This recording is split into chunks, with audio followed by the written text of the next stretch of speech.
नज़ला, ज़ुकाम, खांसी और बुखार का मसला अगर किसी को है तो वो किसी भी हकीम से और हमदर्द दवाखाने से जाके शरबत बनफ्शा ले आए। शरबत बनफ्शा 800 ml की बोतल है और करशी कंपनी की छोटी भी मिल जाती है 240 ml की बोतल।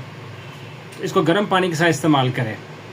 अगर निज़ाम तनफ़ुस ख़राब है, सांस की जो नालियाँ आपकी उसमें इन्फेक्शन है, फेफड़ों में इन्फेक्शन है, ब्रोंकाइटिस है और उसके अलावा दमा है, खांसी नहीं रुकती, निज़ाम तनफ़ुस ख़राब है, सांस उखड़ता है, चलने से सांस फूलता है और फेफड़ों में इन्फेक्शन है, खांसी है, नज़ला है, ज़ुकाम है, बुखार है, तो टीबी के मरीज़ भी इस्तेमाल कर सकते हैं, लेकिन साथ वो अपनी मेडिसिन लेते रहें।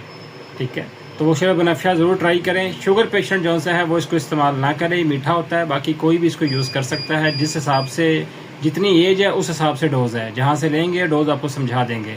ठीक है, तो इसको खाने से पहले पिएँ, खाने के बाद पिएँ, कोई हर्ज नहीं है। गर्म पानी के साथ पिएँ, इसको ताज़ा पानी में पिएँ, इसको डायरेक्ट पिएँ, जैसे आपका दिल करे इसको यूज़ कर सकते हैं। बड़ा अच्छा है खांसी, नज़ला, ज़ुकाम और बुखार के लिए।